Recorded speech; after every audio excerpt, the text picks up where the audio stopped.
Well, welcome back, folks. Today we're going to do something a little bit different. I have a guest in the shop today. As you can see on my right, your left, this is Pete. Pete's been with me for a couple of days, and we've been working on some projects in the shop. We've been looking at my projects that I've restored in the past, and just generally trying to spend some time together.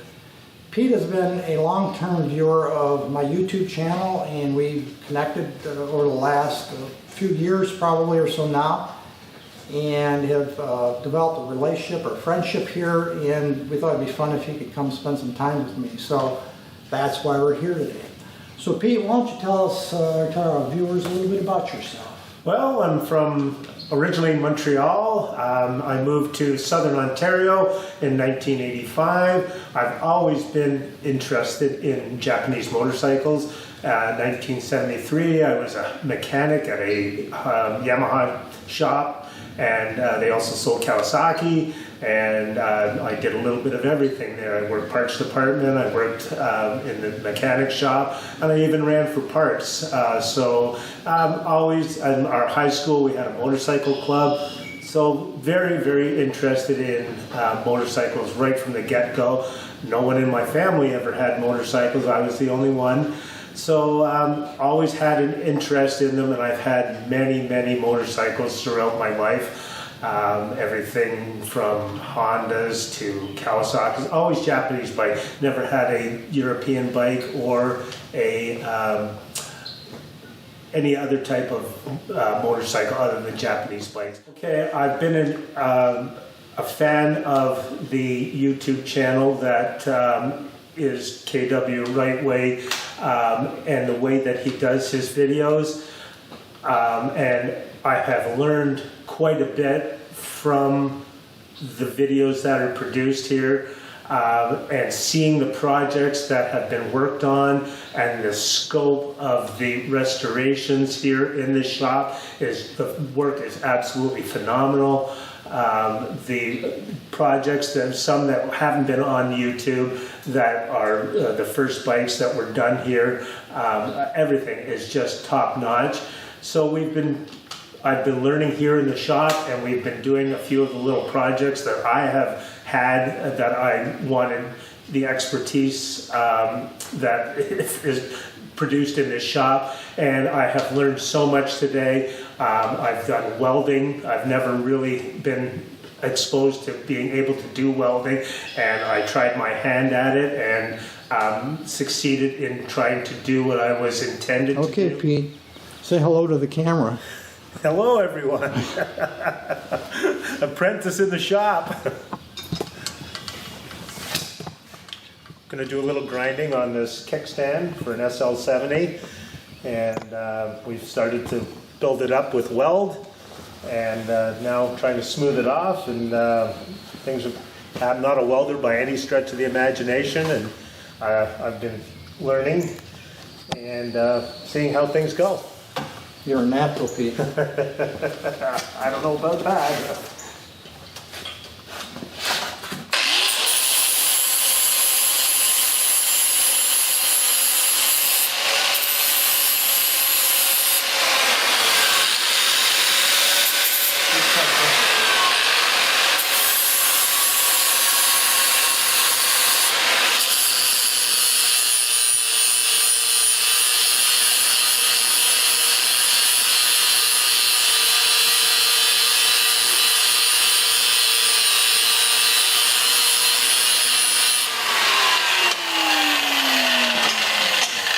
Is that more convenient for you?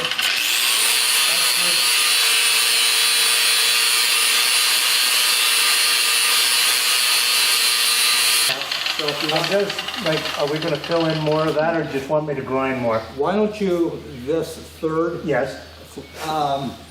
just a touch more, and then we might have to fill in that dip.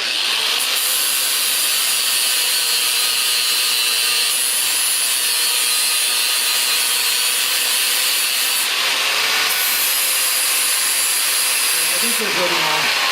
So what I would do this, the grinders, yeah, you can touch it and split it up if you want.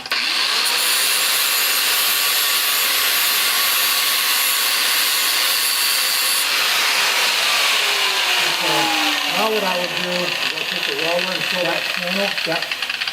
And this one will probably need to be touched up a little bit too, but this is obviously Yes, your, your low yeah, spot. yeah. Okay. All right, I'm just gonna square this a little Okay. bit here.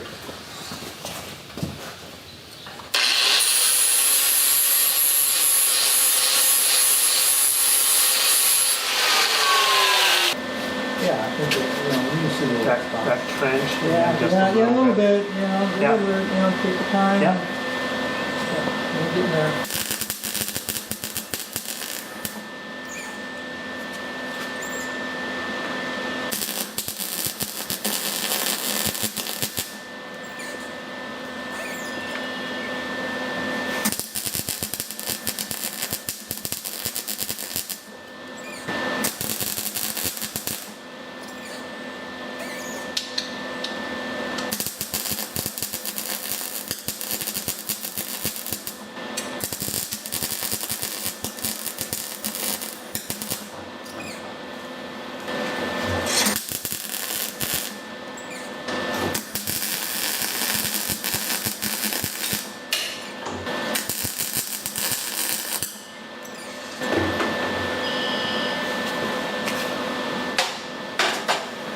Yeah, all right, well, again, you can wind it down Yeah. and see where it's at, you can Yeah. always Add a little bit more. add a if little need bit be. more, yeah, you can do whatever you wanna do. Yeah, you guys can do some work here.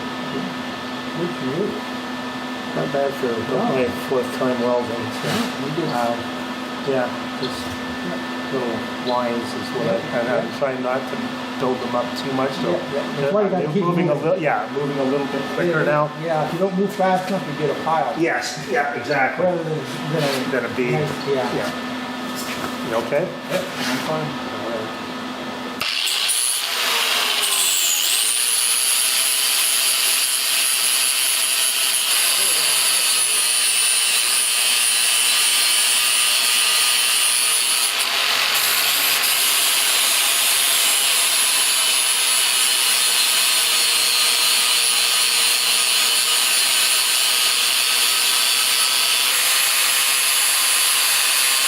So just in this area. Yeah, here. wherever, you got a Yeah, little channel yeah, here, yeah. And wherever you think you need it. yes, yeah, just a little bit Yeah, here. yeah, it's really your part, so, Yeah, yeah. Much of that, the fine imperfections will disappear when you paint. Yes, They yes, just yes. will. Yeah, What you're looking for is a nice flat surface that's uniform in shape, yes, right? And you know what I mean, deep pockets, you got, looks like there's maybe a little pinhole.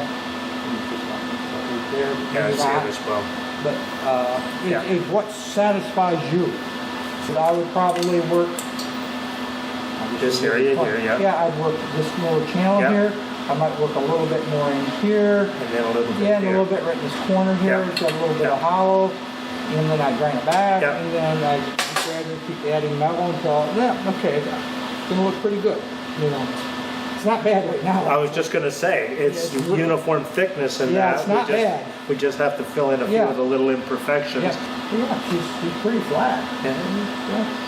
So yeah, I'll just touch those Yeah. places up. You And, touch it up as much or as little as you want, and then, we yeah, clean up because the you can edges. see there's just a pivot here. Yeah.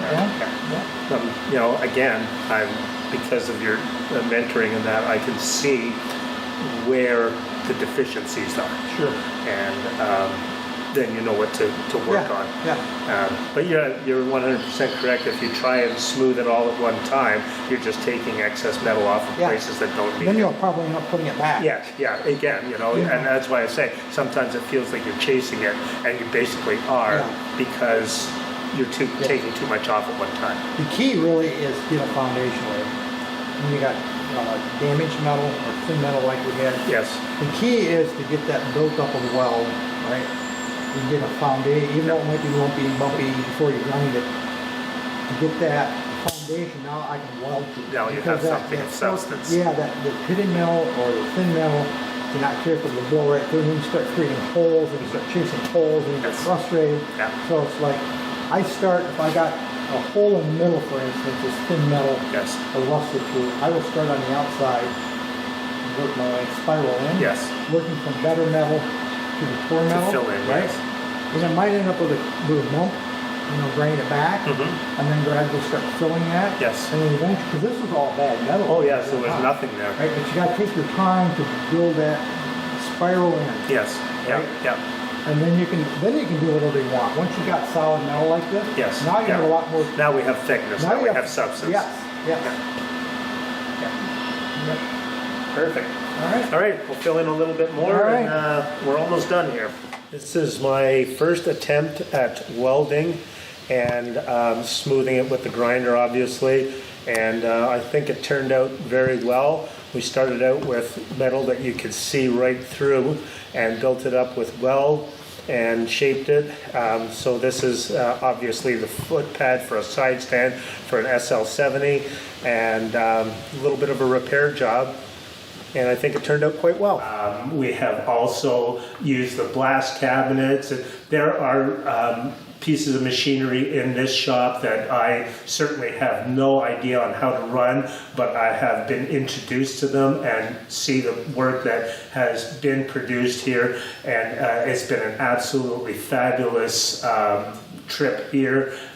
We have had so much fun in the shop over the last 2 days. And just enjoying each other's company, because we are so much alike. We have all the same interests, and it's just been a sheer joy to be here and experiencing what's happening in this shop. Well, I certainly appreciate the kind words, Pete. Why don't you tell the audience how long you've been watching? I've been watching the YouTube channel for over 2 years, and I've even gone back further than that to where some of the other projects were completed, but I started watching during the YL1 restoration. I've always been interested in a YL1 because my next door neighbor when I was growing up had one way back in the 60s, and just it was the sound and the sight of that motorcycle and the smell of the two-stroke smoke, it just gets into your blood, and that was probably the start of my interest in motorcycling. And again, even when I had my first motorized bike, it was a Honda Z50, a 1969 model, and that was the start of it. And I went from there, and I've always, right from that day, I've always had motorcycles, and yeah, it's just, as I said, it gets in your blood, and it's just so much fun, and you can have as much fun with it as you want. You can do your restorations, or you can just even enjoy them and then move them on to something else. Mm-hmm. Well, as you know, I don't move on my restorations. They become part of the family. Yes. And for those of you watching and aren't familiar, I have restored 6 complete projects over the last decade or a little bit longer. I've got the 7th in process right now, which is the TS50. If you've been with me for a while, you've probably been following along with the TS50 project. That's number 7. But my projects that I restore are not for sale. They're for my collection, and they will stay with me till the end of the line for this old boy. So they are lined up, and I keep them off to the side. And Pete and I, when he arrived a day or so ago, we walked through and took a look at detail of each one of them. Some of which, of course, he already referred to, such as YL1. And since then, I've done the SL125, and now I've moved on to the TS50. But there's something else that we did yesterday with the other bikes in the shop. Yes, we did. Well, again, I got to experience some of the motorcycles from my past, and we took out the Honda CT70 H model. For those that don't know the H model, it's a 4-speed manual transmission CT70. Most of them have been the 3-speed automatic, so that was fun to go out on, and I did a couple of laps of the property here and really enjoyed it. Then I was on the Kawasaki 125, took that out, and again, 2-stroke smoke, it gets into your blood, so that was a treat. And then I rode the Kawasaki 250, again an early 70s model, just a fabulous bike. So these are just a couple of the riders that are here at this shop, and absolutely fabulous bikes to experience again. A trip down memory lane for sure.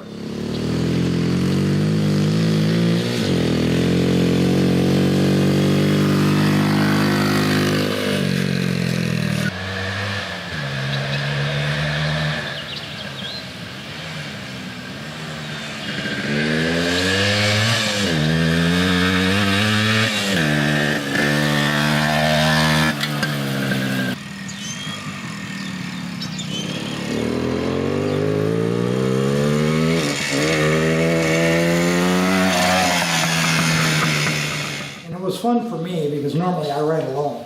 And though my wife can ride, she doesn't very often. She usually rides the CT70H model.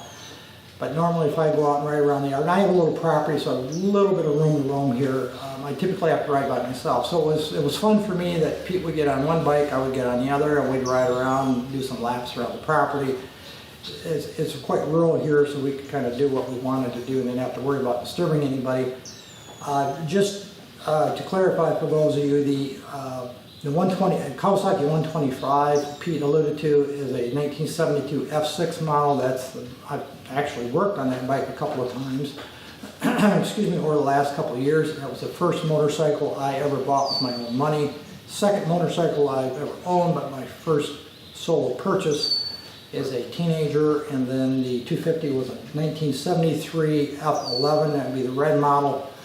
I've also worked on that several times on the YouTube channel. Just a year ago I put a clutch, actually the F11, F6 I put a clutch in. Last year or 2 years ago I had a problem with the oil pump on the F11 and the clutch on the F11. But they're both running fine right now, as well as the CT70H model. They're my daily riders. I just putter around the yard. They are not licensed for the road. I don't ride them on the road. I just ride them out on my rural property. So, as Pete alluded to, we just got on them and just kind of jammed around the property a little bit yesterday. It was a nice day, and we breathed a little two-stroke blue smoke. And it was fun to do it with somebody rather than doing it just by yourself, like I normally would have to do. What else have we done, Pete? Anything special in the last couple of days? We worked on some of your projects, Right. Welding and grinding. Yes, indeed. We repaired the side stand for my SL70, and we also repaired a tail light bracket, the license plate bracket for the SL70, which was a little bit of a challenge because there's stress cracks, and you have to weld up basically both sides and then grind it flat again. But the challenge is they're never completely flat, so there's always some rippling in the metal, and it has a spring effect. So it took a little bit of time and patience to get it right, but again, we were able to complete that. So these are two little things that I had actually brought from my home to work on in the workshop here, and we were able to complete that. And just a little bit about my collection, which is nowhere near as extensive as our host here, but I have a 1972 Suzuki TS 125. I have my Honda SL70. I have my Honda Z50, and I have a Yamaha JT1 Mini Enduro. And as you can tell, most of my bikes are small bore bikes. I just sold a 1974 Honda MT250 two-stroke, an Elsinore, which was a bike that I actually got through a friend of mine, but I had no personal attraction to it, and it was just one of those things where it was almost a flip. I picked the bike up, I got it running, I put new tires and tubes on it, actually painted the gas tank, and sold it off to fund other projects. So that's some of the things that I do as well. As my host here had alluded to, he does not sell off any of his projects or his completed restorations. And these are museum quality restorations. They are absolutely beautiful. Examples of every motorcycle, and they are pristine. But I do kind of just a little bit of renewal, shall we say. I do not have the equipment that is available here in this workshop, but I do my best to make them look presentable, and I've won awards at motorcycle shows as well, just with my limited capabilities. But motorcycling is just so much fun in general that it's a great hobby, and it teaches you different skills as well. So that's why I enjoy it, and that's why I enjoy this YouTube channel, because it is in depth enough where you can get the knowledge to do something, but it also is a good overview of how to do different examples of work on different bikes, so that's why I really enjoy the channel. Oh, thank you, Pete. I appreciate that, and as well as a little biography of the bikes that you have. Well, that's going to be it for today's video, unless you have something else you'd like to share with us today. No, as I said though, I'm just happy to be in the workshop here. We have enjoyed each other's company, and it all extended from this YouTube channel, and we've exchanged parts, we've exchanged ideas, I've commented on the channel, and I certainly have learned a lot through this YouTube channel. Well, again, thank you for that, Pete. I appreciate you coming, by the way. It's been fun to have somebody in the shop. Normally I work alone. I think I've shared that before, and I do have a number of friends that do come from time to time participate, but it certainly was enjoyable to have a fresh face in the shop. And Pete and I have conversed, off the channel over the last year or so, and gotten to know each other, and we thought it'd be great to get together, as I already have mentioned, and that's how this came about. So spent a couple of days together, and thought we'd just share kind of our experiences today with you. But well, again, as I said, that's going to be it for the video today, folks. Any issues, questions, thoughts, drop me a note. Otherwise, as usual, Thanks for watching.